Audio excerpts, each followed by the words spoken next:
The following video will contain spoilers. You have been warned. All alterations to the manga panels and images have been made in order to prevent copyright. So yeah, let's get started. Warning, the following video may be too shocking for Eren Yeager and Eren shippers. Try not to get triggered. You have been warned. What is up guys, Beto here, and I have to say, after reading the latest chapter of Attack on Titan, I have determined that Isayama has duped the fandom. Well, at least a nice chunk of the fandom. And I think you know who a good majority of that chunk is. Yup, the Eren Yeager and Eren shippers. With the release of chapter 108, after reading the first few pages, those shippers could not have been any more delighted with the news that Eren Yeager is not the father of Historia's child, but that it was instead some irrelevant twat who happened to be a past childhood bully of Historia. They ate that shit right up, not questioning any of it in the slightest, because that's exactly what they wanted to hear, and it fits their narrative. But to that I have to say, do you really think Isayama would answer the big question he left on everyone's minds at the end of chapter 107 in such an anticlimactic way? If this guy was really the father, we would have seen a proper flashback of his encounter with Historia, where we would see how their relationship came into being, and shown the actual thoughts and feelings of these two characters at that moment in time. But no! All we got was some hearsay from third-party characters just spouting out rumors of what they believe is going on. This is a clear misdirect on Isayama's part to steer many of his readers' attention away from focusing so much on what's going on with Historia and her pregnancy, as he would rather divert our attention elsewhere for the time being on the Survey Corps drama with Eren, Gabby and Falco being on the run, and the shit going on in Marley, putting what's really going on with Historia to sit in the background until a later time. So we will probably not see what Historia's real circumstances are for a while until the story demands it. And it is going to be a huge reveal when it happens. And I'm just going to let you guys know, I hinted at this in my last video.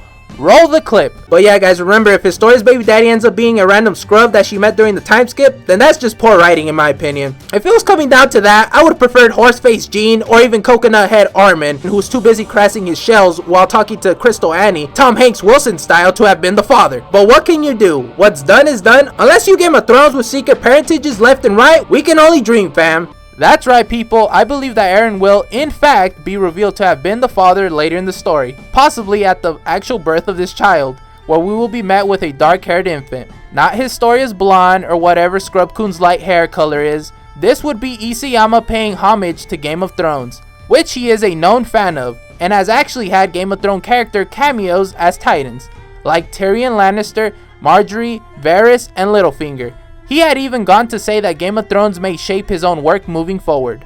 And there is a lot of secret baby daddy drama going on in that show. And can you just imagine the reaction the fandom would have to this revelation? They would go hysterical, especially since they feel as if they had just dodged that bullet for it to only then come back and strike them from behind. But now, let's talk about the clues that are leading me to believe that it is Eren's kid. First, let's go back to the page where we have a hooded figure watching Historia talk to Scrub-kun for the first time. Roach seems to believe that it was Yelena who advised Historia to get pregnant in the interest of keeping Zeke alive longer. But you guys know, Mystery 101, the culprit is never the first person a background character suspects. So Yelena is not the hooded figure. However, you know who would want Zeke to live longer and keep Historia from being turned into a Titan? Yeah, that's Eren, alright. So if the hooded figure were to be Eren, that now puts him at Historia's orphanage around the time she will become pregnant. And there is a great chance that Eren made this secret rendezvous during the time he was getting ready to go undercover with the rest of the scouts to Marley, like Hanji had suggested they do. I believe their meeting went something like this. Eren and Historia met at the orphanage one night.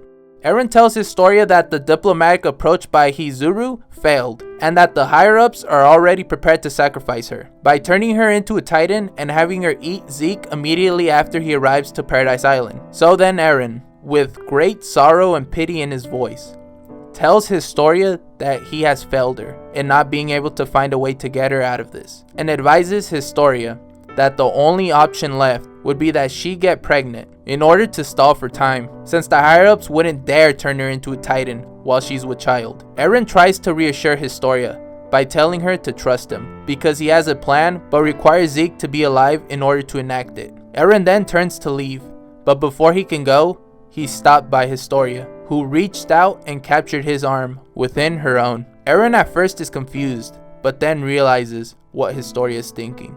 Eren then asks if there is anyone she's currently seeing, or at least is interested in. She says, not really. Eren then responds with, if you're fine with me, then I'll do it. And boom, one night later, in the dawn of morning, Eren and Historia decided that they will need a stand-in to play the role of the father. Somebody who nobody would have a reason to suspect of being a pawn in someone's scheme. Because if the higher-ups were to get wind of Eren Yeager being the father, then they would definitely be alerted of Eren going rogue and conspiring with Zeke against the government by trying to accomplish a goal that directly clashes with the government's objectives. So, to clarify, Historia chooses Scrub-kun because she knows that he feels terrible about what he had done to her in the past and would be willing to help her out in this scenario by playing the role of the alleged father. But it is also a possibility that Eren had managed to convince Historia to just have Scrub-kun think that she actually likes him and to follow that by actually sleeping with him in order to have him truly believe that he is the father. That way they would not have to explain anything about Eren's plan to Scrub-kun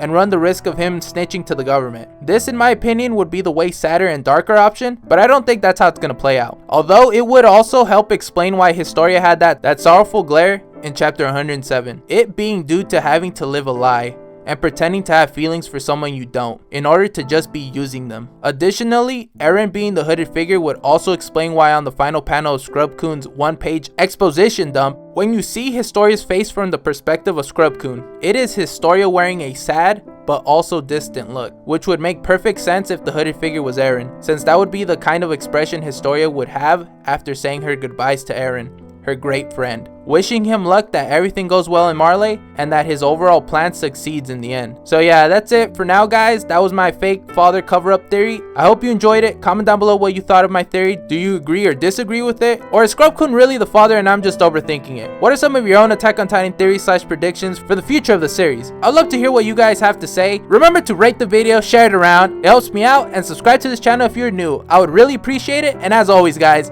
stay gold!